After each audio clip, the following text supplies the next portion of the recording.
তো হেই ভিউয়ার্স, কেমন আছেন সবাই? আশা করব সবাই ভালো আছেন। তো আজকে আমরা এক্সপ্লেন করছি বয় কিলস ওয়ার্ল্ড মুভিটা। আর এই মুভিটা বানানো হয়েছে খুবই সুন্দর একটা গল্প নিয়ে। তো এই জন্য আমি বলবো ভিডিওটা শেষ পর্যন্ত দেখার জন্য, আর নয়তো বা অনেক কিছুই মিস করে ফেলবেন। তো চলুন কথা না বাড়িয়ে শুরু করি আজকের ভিডিও। তো এই গল্পের শুরুতে আমরা দেখতে পারি এমন একটা জায়গা যেখানে ভ্যান্ড আর কোই ফ্যামিলি রাজত্ব করত। আর এই ফ্যামিলির প্রধান ছিল হিল্ডা নামের একটা মেয়ে। আর তাছাড়া তার ফ্যামিলিতে ছিল তার ভাই গিডিয়ান, তার ভাই ম্যালেনি আর ম্যালেনির হাজব্যান্ড গ্লেন। আসলে তাদের পুরো ফ্যামিলিটা স্বৈরশাসকের মতো পুরো দেশে শাসন করত। যারাই তাদের বিরুদ্ধে আওয়াজ ওঠানোর ট্রাই করত তাদেরকেই তারা সেখানে মেরে ফেলত অথবা এমনভাবে নির্যাতিত করত যাতে করে তারা কখনো আর কথা বলতে না পারে।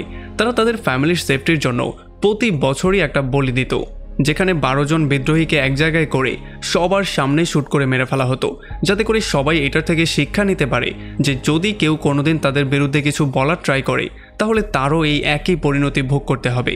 তবে এরপরে আমরা দেখতে পারি বয় নামের একটা ছেলেকে। আসলে সে তার ফ্যামিলির সাথে খুবই হ্যাপিলি বাস করছিল। তার ফ্যামিলিতে ছিল তার মা এবং তার মিনা নামের একটা বোন ছিল। তার বোনের সাথে তার এতটাই সুন্দর বন্ডিং ছিল, তারা সবসময় একসঙ্গেই থাকতো, মাঝে মধ্যে তারা একসঙ্গে গেমও প্লে করতো। তবে তার এই হ্যাপি ফ্যামিলিটা খুব বেশি দিন হ্যাপি থাকতে পারে না, কারণ ব্যান ফ্যামিলির নজর পড়ে যায় তাদের উপরে। আর এরপরে যখন তাদেরকে বন্দি করে ধরে নিয়ে আসা হয় তখন কলিং সেরেমনির সময় সবার সামনে তার মা আর বোনকে শ্যুট করে মেরে ফেলা হয়। বয় নিজের চোখ দিয়ে এই ব্যাপারটা দেখতে পারে। আর এরপরে বয়ের উপরেও নানান রকম নির্যাতন করা হয়, তার জিহ্বা কেটে ফেলা হয়, তাকে আচ্ছা রকম ধোলাই করে গাছের সঙ্গে উল্টো করে ঝুলিয়ে দেওয়া হয়। বয়ের মনে হয়েছিল সে হয়তোবা মারা যাবে, তবে তখনই তার সামনে একজন মার্শাল আর্ট এক্সপার্ট চলে আসে, যে কিনা কোনো রকমে তার জীবনটাকে সেভ করে। আসলে এই মার্শাল আর্টকে সবাই সেইম্যান নামেও চিনত। আর তখন বয় জানতে পারে যে আসলে সেইম্যানও ছিল বিদ্রোহীর সঙ্গে জড়িত। সে ছিল তার মায়ের খুবই ভালো একজন বন্ধু। আর এরপরে সেইম্যান তাকে নিয়ে তার আন্ডারে রাখে, তাকে প্রত্যেক দিন সে মার্শাল আর্টের ট্রেনিং করায়। বয় প্রত্যেক দিন নিজেকে ছাড়িয়ে যাওয়ার ট্রাই করে। সে এখানে প্রত্যেক দিন শারীরিক ও মানসিকভাবে নিজেকে ডেভেলপ করার ট্রাই করে, কারণ এখন তার একটাই লক্ষ্য, যে কোনো মূল্যে হেলডাকে মেরে তার মায়ের ও বোনের মৃত্যুর বদলা নেয়া। এই কঠিন পরিশ্রমের মধ্যে তাকে অনেক রকমের ডিফিকাল্টি ফেস করতে তো হতোই, তাছাড়া তাকে পোকামাকড় খেয়ে জীবিত থাকতে হতো। আর তাছাড়া তাকে মাঝে মধ্যেই কবর দিয়ে দেওয়া হতো, আর শুধুমাত্র একটা বাঁশের সাহায্যে নিঃশ্বাস নেওয়ার একটা জায়গা করে দেওয়া হতো, যাতে করে সে নিজেকে আরও বেশি ইমপ্রুভ করতে পারে। আসলে যেহেতু বয় বোবা ও বয়রা ছিল, এই জন্য সে কিছু শুনতেও পারতো না, কিছু বলতেও পারতো না। এই জন্য সে মানুষের ঠোঁট পড়ে সে কি বলতে চাচ্ছে সেই ব্যাপারটা বোঝার ট্রাই করতো। যদিও সে তার বোনকে খুব বেশি মিস করতো, কারণ তার বোনই ছিল তার একমাত্র পার্টনার, যে কিনা সবসময় তার সঙ্গ দিয়েছিল। তবে শ্যামন তাকে বুঝিয়ে বলার ট্রাই করে যে যদি তুমি প্রতিশোধ নিতে চাও তাহলে তোমার অতীত পুরোপুরিভাবে ভুলতে হবে, আর তোমার ফোকাস করতে হবে শুধুমাত্র সামনের দিকে। আর আমরা দেখতে পারি বয় এমনটাই করে, সে তার অতীতকে ভুলিয়ে দেয় আর সামনের দিকে ফোকাস করা শুরু করে। তবে শত চেষ্টার পরেও সে তার বোন মিনাকে ভুলতে পারছিল না। মিনা মাঝে মধ্যেই তার সামনে চলে আসতো, সে মিনার সঙ্গে কথাবার্তা বলতো, ভালো মুহূর্ত পার করার ট্রাই করতো। আর এমন করে করেই কয়েকটা বছর পার হয়ে যায়। আমরা দেখতে পারি এখন বয় জোয়ান হয়ে গেছে, এখন সে হয়ে গেছে কঠিন একজন যোদ্ধা। একদিন সে শ্যামনের সাথে ফাইট করছিল, আর এখানে আমরা ক্লিয়ারলি দেখতে পারি যে এত বছর সে যেই কঠিন পরিশ্রম করেছে সেই পরিশ্রম আস্তে আস্তে করে ফল দেওয়া শুরু করেছে। সে এই কঠিন পরিশ্রমকে কাজে লাগিয়ে নিজেকে এতটাই ভয়ঙ্কর করে তুলেছে যে এখন সে তার গুরুকে পর্যন্ত হারিয়ে দিচ্ছিল। সে শ্যামনকে ধরে তাকে হারিয়েই দিচ্ছিল। তবে একেবারে শেষ মুহূর্তে তার সামনে তার বোন মিনা চলে আসে, আর মিনাকে দেখার সঙ্গে সঙ্গে তার মনোযোগ অন্যদিকে চলে যায়, আর এই সুযোগটা নিয়েই শ্যামন তাকে হারিয়ে দেয়। তবে এটা দেখার পরে তার প্রচণ্ড রাগও আসে। সে বয়কে বলে যে তুমি এখন পর্যন্ত রেডি না, তোমার পাস্ট তোমাকে যেই কোনো মূল্যে ভুলতে হবে, কারণ এটার জন্য তোমার জীবন পর্যন্ত যেতে পারে। তবে যাই হোক, এর কয়েকদিন পরে তারা দুজন পাশের একটা বাজারে চলে আসে, যেই বাজারে বয় একটা মেয়ের সাথে মিট করে। আসলে এই মেয়েটা ছিল খুবই সুন্দর একটা মেয়ে, যে কিনা বয়কে একটা ফুল দেয়। আর যখনই বয় এই ফুলটা পায় তখন তার খুবই ভালো লাগে, কারণ তার বোনের কথা তার মনে পড়ে যায়, আর এই মেয়েটাকে তার অনেক পছন্দ হয়ে যায়। তবে তখন এখানে সরকারি বাহিনী চলে আসে, যারা কিনা এসে মানুষজনের উপরে অত্যাচার করে সাধারণ মানুষদেরকে ধরে নিয়ে যাওয়া শুরু করে। আর তখন অ্যানাউন্স করে এই জিনিসটা বলা হয় যে তারা কলিং সেরেমনির জন্য বিদ্রোহীদেরকে ধরতে এসেছে, যাতে করে তাদেরকে তারা বলি দিতে পারে। আর এই ব্যাপারটা দেখার পরে শ্যামন বয়কে নিয়ে দ্রুত সেখান থেকে পালিয়ে চলে যায়। তবে যখন গ্লেন এখানে সমস্ত ব্যাপারগুলো করছিল তখন একটা মেয়ে প্রচণ্ড রাগের মাথায় ভিড়ের মধ্য থেকে গ্লেনকে বলা শুরু করে যে তুমি সেই ফ্যামিলির গোলাম হয়ে গেছো, এখন তুমি তাদের পালতু কুকুরের মতো ব্যবহার করছো। তবে এটার জন্য গ্লেনের মাথা প্রচণ্ড গরম হয়ে যায়, আর সেই মেয়েটাকে শ্যুট করে দেওয়ার ট্রাই করে। তবে গুলিটা গিয়ে লাগে অন্য একটা ছেলের গায়ে, আর এটার জন্য এখানে একটা হইচই শুরু হয়ে যায়। আর এখানে সমস্ত সাধারণ মানুষজন এখানের বাহিনীর উপরে আক্রমণ করে দেয়। তবে তখনই গিডিয়ান নামের একটা লোক হেলমেট পরা একটা বাহিনীকে এখানে ডাক দেয়, যার নাম ছিল জুন 27। আর জুন 27 এখানে আসার সঙ্গে সঙ্গেই যারাই বিদ্রোহ করার ট্রাই করছিল তাদের সবাইকে এক এক করে মেরে ফেলে। এখানে শুধুমাত্র 6 জনকেই জীবিত রাখা হয়। আর যখন বয় এই সমস্ত ব্যাপারগুলো দূর থেকে দেখতে পারে তখন তার মাথাটা প্রচণ্ড গরম হয়ে যায়, কারণ তার মনে পড়ে যায় তার সেই ছোটবেলার স্মৃতির কথা, যেখানে তার মা আর বোনকে তার চোখের সামনে মারা হয়েছিল। এই জন্য সে ফাইনালি সিদ্ধান্ত নিয়ে ফেলে সে আজকে রাতের বেলায় যে কোনো মূল্যে হিন্ডাকে মারবে। যদিও সেমন তাকে বোঝানোর ট্রাই করছিল যে তুমি এখনও রেডি না, তবে সে কোনোভাবে এই কথাটা শুনবে না। সে সেখান থেকে পালিয়ে সরাসরি চলে আসে গ্লেনের গাড়ির কাছে, আর গাড়িটার ডিকি খুলে সে ডিকির মধ্যে লুকিয়ে পড়ে, যেখানে কিনা অলরেডি একটা লাশ পড়েছিল। আর এর একটু পরে যখন গ্লেন আর গিডেনি একটা ওয়্যার হাউসে চলে আসে তখন এখানে মেলিনা চলে আসে, যে কিনা তাদের উপরে প্রচণ্ড রাগ করেছিল, কারণ তারা সবাই সেখানে মারামারি লাগিয়ে বাজারের মধ্যে অনেকগুলো লাশের বন্যা বইয়ে দিয়েছে, যেই জন্য এখন তাদের বলি দেওয়ার মতো 12 জন লোকও তাদের হাতে নেই। তবে এটা শোনার পরে গ্লেন আর গিডিয়ান তাদের একে অন্যকে দোষারোপ করা শুরু করে, যেটার জন্য এখানে একটা মারামারির মতো অবস্থা হয়ে যায়। তবে মেলেনি তাদের দুজনকে শান্ত করে বলে যে এখনই তোমরা রাস্তায় বের হবে আর রাস্তা থেকে যে কোনো 6 জনকে ধরে নিয়ে আসবে। আর একটু পরে যখন বয় গাড়ির ডিগি থেকে বাইরে বেরিয়ে আসে তখন সে তার বোন মিনাকে দেখতে পারে, আর তার বোন মিনাকে ফলো করতে করতে সে ভুল করে বাহিনীর সামনে চলে আসে। আর যখন এখানের বাহিনী তাকে দেখতে পারে তখন তারা তার উপরে গুলি করা শুরু করে, আর তারা গিয়ে তাকে পেটানোর ট্রাই করে। তবে বয় বারবার করেই তার স্কিল আর তার পাওয়ারের সাহায্যে এক এক করে তাদের সবাইকে মারছিল, আর তাদের প্রত্যেককে এক এক করে জানেই শেষ করে দিচ্ছিল। তবে এত বেশি বাহিনী এখানে চলে আসে যেগুলো দেখার পরে বয় ফাইনালি পালিয়ে যাওয়ারই সিদ্ধান্ত নেয়, কারণ এতজনকে ফেস করা তার একার পক্ষে সম্ভব না। তবে যখন সে পালিয়ে একটা জায়গায় গিয়ে বসে তখন সে বাসো নামের একটা কয়েদিকে দেখতে পারে। আসলে বাসো নামের এই কয়েদিটা হাতকড়া দিয়ে বন্দী ছিল, এই জন্য সে বয়কে বলে যে যদি তুমি আমার হাতকড়াটাকে খুলে দাও তাহলে হিন্ডাকে মারতে যত রকম সাহায্য দরকার পড়ে সমস্ত রকম সাহায্য আমি তোমাকে করব। যদিও প্রথমে বয় একটু ভয় পাচ্ছিল, তবে পরে সে শ্যুট করে তার হ্যান্ডকাপটা খুলে দেয়, আর এরপর তারা দুজন মিলে এখানে এক এক করে প্রত্যেকটা সোলজারকে মেরে ফেলে। সবাইকে মারার পরে তারা গিয়ে গ্লেনকে ধরে আর তার কাছে হিন্ডার লোকেশন জানতে চায়। এখন গ্লেন ভয় পেয়ে তাদেরকে সমস্ত ব্যাপারটা বলে দেয়।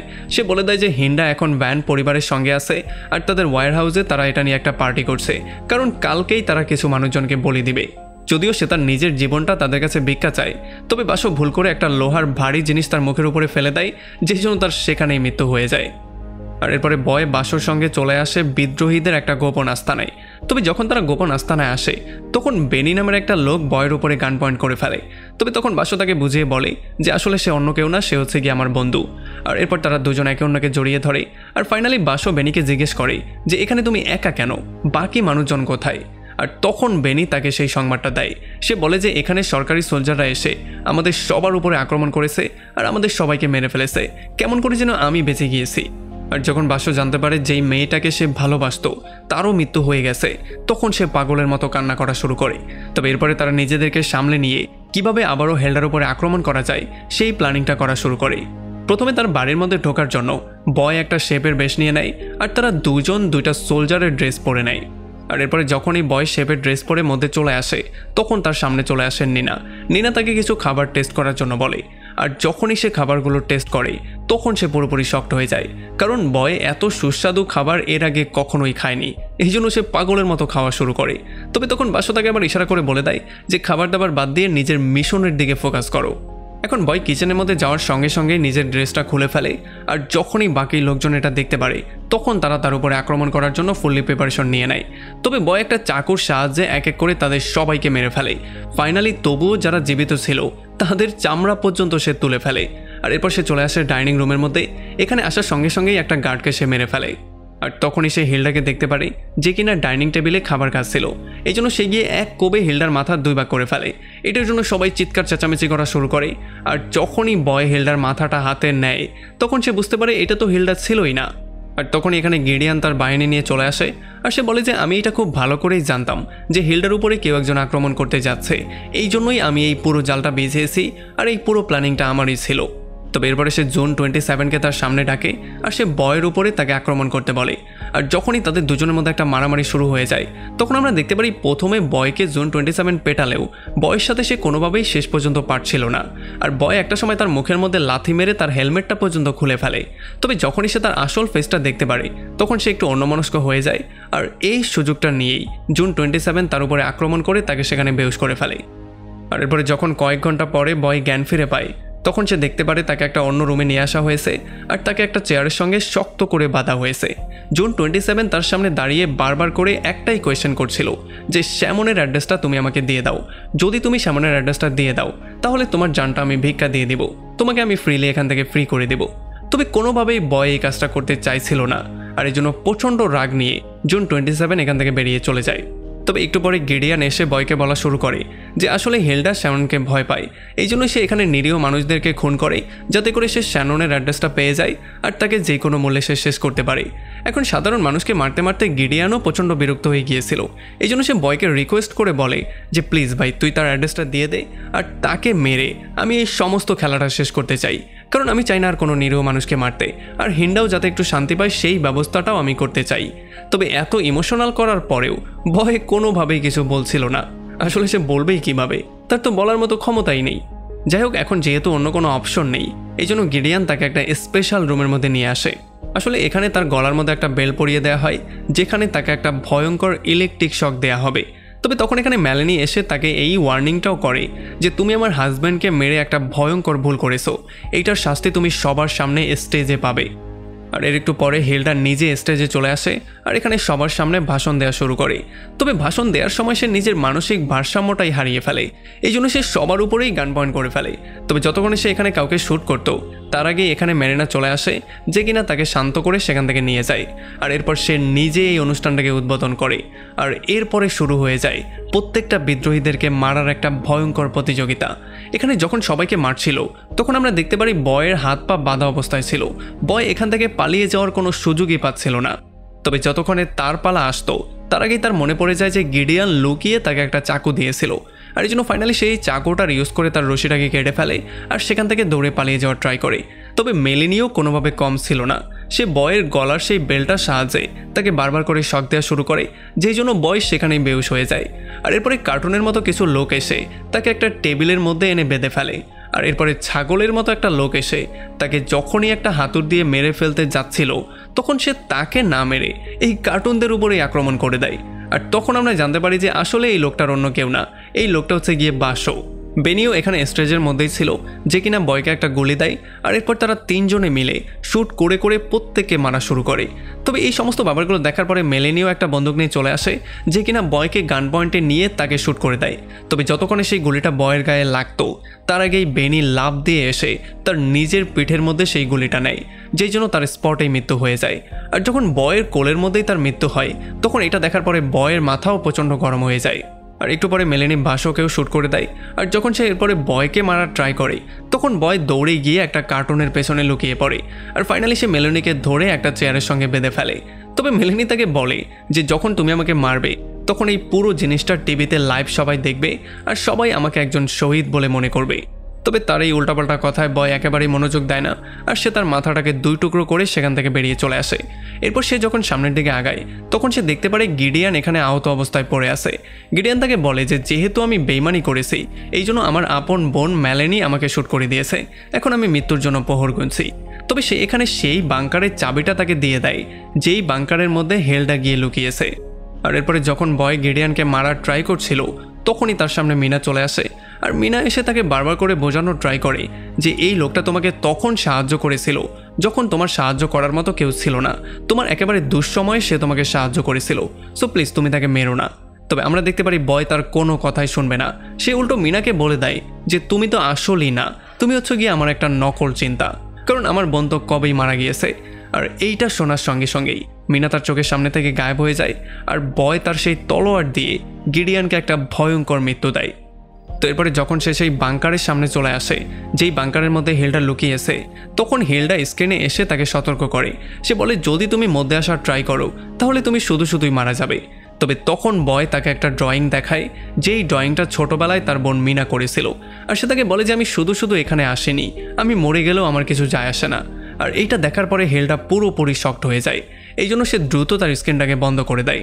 আর যখনই বয় এরপরে দরজাটাকে ভেঙে সামনের দিকে যাওয়ার ট্রাই করে তখন সে দেখতে পারে অনেকগুলো আর্মি তার সামনে দাঁড়িয়ে আছে, তবে কেউই তার উপরে শ্যুট করে না। আর এখানে জুন 27 এসে তাকে বলে যে হিলডা তোমার জন্য ওয়েট করছে, আর এরপর সে তাকে তার সঙ্গে করে নিয়ে যায়।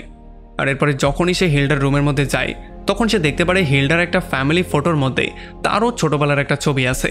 এটা দেখার পরে সে পুরোপুরি শকড হয়ে যায়, সে বুঝতেই পারছিল না হচ্ছেটা কি।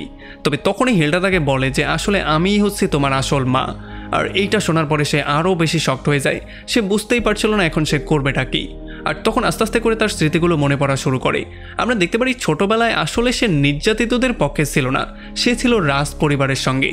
তার মা হিল্ডা তার হাতে বন্দুক দিয়ে বারবার করে মানুষদেরকে মারার প্রশিক্ষণ দিত। আসলে একদিন তার মা তার হাতে বন্দুক দিয়ে শ্যানন আর তার ফ্যামিলিকে মারার জন্য অর্ডার দিয়েছিল, তবে সে কোনোভাবেই করতে পারছিল না। এই জন্য যখন হিল্ডা তাকে ফোর্স করে শ্যুট করার জন্য, তখন সে ভয় পেয়ে শ্যাননের মেয়ে আর তার ওয়াইফকে মেরে ফেলে। আর এই জন্য যখন ভয় পেয়ে সে সেখান থেকে পালিয়ে যায়, তখন শ্যাননও তাকে ফলো করা শুরু করে। আর যখন সে জঙ্গলের মধ্যে গিয়ে লুকিয়ে পড়ে, তখন শ্যানন তাকে সেখানেও খুঁজে বের করে জাদুমন্ত্রের সাহায্যে তার সমস্ত স্মৃতিগুলো ভুলিয়ে দেয়। আর সে তাকে এইটাই বুঝিয়ে দেয় যে তার পুরো ফ্যামিলিকে হিল্ডাই খুন করেছে। আর সে ফাইনালি তার জিহ্বাটাকেও নিজে কেটে ফেলে, যাতে করে পরবর্তীতে তার হয়ে এই ছেলেটা তার ফ্যামিলির মৃত্যুর বদলা নিতে পারে। এখন বয় জানতে পারে যে জুন 27ই হচ্ছে গিয়ে তার আসল বোন। আর যখন জুন 27 তার ভাইকে দেখতে পারে, তখন সেও একটু বেশি ইমোশনাল হয়ে যায়, কারণ এতদিন পরে সে তার ভাইকে দেখতে পেয়েছে। আর এরপরে হেল্ডা তাকে জিজ্ঞেস করে যে এখন তো তুমি অন্তত বলে দাও যে শ্যাননের অ্যাড্রেসটা কোথায়, কারণ তার থেকে আমি আমার বদলাটা নিতে চাই। তবে এখন পর্যন্ত বয় কোনোভাবেই শ্যাননের সাথে বেইমানি করতে রেডি ছিলই না। আর এই ব্যাপারগুলোর জন্য হেল্ডা প্রচণ্ড রাগ করে, আর সে বলে যে সে আমাদের ফ্যামিলির কোনো মেম্বারই না, সে আমাদের কোনো কেয়ারই করে না। এই জন্য সে ফাইনালি জুন 27কে অর্ডার দিয়ে দেয় তাকে এখানেই শেষ করে দেওয়ার জন্য। এরপরে জুন 27 একটা কোড়াল দিয়ে তাকে কোপ দিয়ে মারতে যাচ্ছিলই, তবে তখনই তার মনে পড়ে সেই স্মৃতিগুলো যেগুলো ছোটবেলায় তারা একসাথে পার করেছিল। আর এগুলোর জন্য সে ফাইনালি উল্টা দিকে ঘুরে হেল্ডাকে কোপ দিয়ে সেখানে মেরে ফেলে। আর এটার জন্য অনেকগুলো আর্মি তাদের উপর আক্রমণ করে দেয়, তবে তারা দুজন বারবার করে তাদের স্কিল আর বিভিন্ন রকমের শটগানের সাহায্যে একে করে তাদের সবাইকে মেরে সেখান থেকে পালিয়ে চলে আসে। যখন তারা একটা লিফটের মধ্যে চলে আসে, তখন জুন 27 তাকে বলে যে ছোটবেলা থেকেই বারবার করে হেল্ডা আমাকে বলেছে যে তোমার ভাইয়ের মৃত্যু হয়ে গেছে, তবে আমার মন বারবার করে বলছিল যে না, আমার ভাই এখনও জীবিত আছে। আসলে ছোটবেলা থেকেই জুন 24 চাইছিল তার ভাইয়ের মৃত্যুর বদলা নেওয়ার জন্য, তবে এই বদলা খেলতে গিয়ে কখন যে সে একজন ভয়ঙ্কর ক্রিমিনাল হয়ে গেছে সেটা সে নিজেও জানে না। আর এই সমস্ত ব্যাপারগুলোর জন্য তারা ইমোশনাল হয়ে যখন লিফট থেকে বাইরে বেরিয়ে আসে, তখন তারা দেখতে পারে তাদের সামনে শ্যানন দাঁড়িয়ে আছে। আর শ্যানন বয়কে ইশারা করে বলে দেয় যে এখন পর্যন্ত বদলা শেষ হয়নি। আসলে সে চাইছিল যাতে বয় তার বোনকেও খুন করে, তবে বয় এই কাজটা কোনোভাবেই করতে চাইছিল না। সে শ্যাননকে বুঝিয়ে বলার ট্রাই করে যে এখন একমাত্র সেই হচ্ছে আমার ফ্যামিলির মেম্বার। তবে এইটা শোনার পরে শ্যানন প্রচণ্ড রাগ করে, আর সে গিয়ে জুনের উপরে আক্রমণ করে দেয়। আর এই আক্রমণের জন্য যদিও জুন একটু আহত হয়ে যায়, তবে যখন সে তাকে মেরে ফেলার ট্রাই করছিল, তখন আর বয় নিজেকে ঠিক রাখতে পারে না, সে গিয়ে শ্যাননের উপরে আক্রমণ করে দেয়। তবে যেহেতু শ্যাননই তাকে সমস্ত কিছু শিখিয়েছে, এই জন্য সে কখন কি করবে এটা শ্যানন খুব ভালো করেই জানে। এই জন্য কোনোভাবে বয় তার সাথে পারছিল না। তবে তবুও বয় বারবার করে তার উপর আক্রমণ করে ফাইনালি তার লকেটটাকে ছিনিয়ে আনতে সফল হয়ে যায়। আর এই লকেটের একটা ধারালো জিনিস দিয়ে তার গলাটাকে ছিঁড়ে সে সেখানেই তাকে মেরে ফেলে। আর এরপরে ফাইনালি তারা দুই আহত ভাই বোন একে অন্যকে সাহায্য করে সেখান থেকে বেরিয়ে চলে যায়। আর তখন আমরা দেখতে পারি ছোটবেলায় তারা দুজনেই প্রমিস করেছিল যে তারা যেই কোনো মূল্যে একে অন্যকে সেভ করবে, আর ফাইনালি তারা এই ওয়াদাটাকে পূরণ করেছে। আর এমনই একটা সুন্দর পয়েন্টে এই পুরো মুভিটা এখানে শেষ হয়ে যায়। তো আমাকে কমেন্ট করে জানান, যদি আপনার ফ্যামিলি স্বৈরাচারী শাসক হয়ে যায় তাহলে আপনি তাদের বিরুদ্ধে যাবেন কিনা, যেমনটা গিয়েছে জুন 27, সে তার নিজের মাকেই খুন করে ফেলেছে। ভিডিও ভালো লাগলে অবশ্যই একটা লাইক করবেন, আর যদি এখনও আমাদের চ্যানেলটা সাবস্ক্রাইব করে না থাকেন তাহলে প্লিজ করে ফেলুন। তো আমাদের দেখা হবে অন্য কোনো ভিডিওতে অন্য কোনো একদিন। Till then, take care.